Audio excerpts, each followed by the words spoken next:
The story of the first half, Steve, was very, very significant cost inflation across the piece. We saw our core product of waste paper go up by 190 million of additional cost, energy going up by 30 to 40 million of additional cost. And interestingly, all other things that we buy are going up, from the lowly pallets to the glue that we buy. And part of the issue, frankly, Steve, is getting the product, because there's such shortages of supply that we have, I think, done really, really well to increase our profitability in that environment. And it gives me a huge amount of confidence for the future that as we see the momentum of our business move forward into the second half, we see price increases recovering those input costs coming through. And I think that's really gives us a lot of encouragement as we look forward.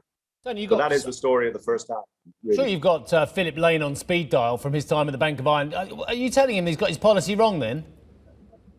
Well, I would say that, if you ask me, I think that inflation is here to stay. I think that we are seeing it across the piece. I don't think these are temporary.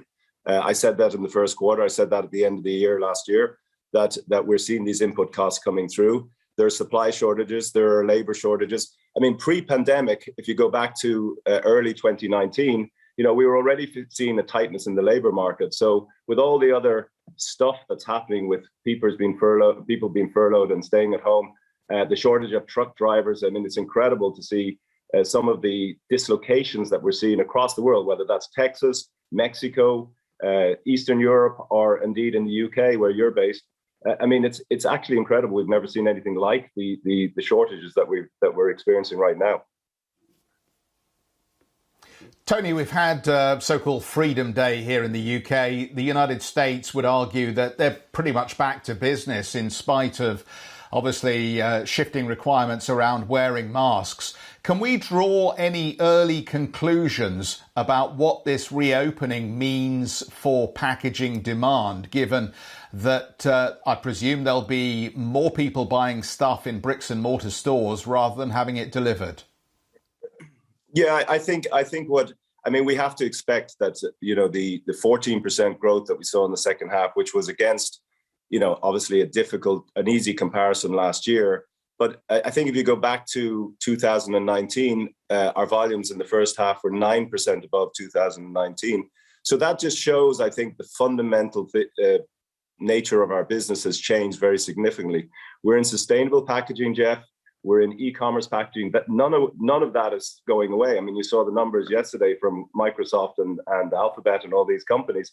And I suspect you'll see good numbers from Amazon, that in a sense, e-commerce is here to stay across the piece, and that means packaging.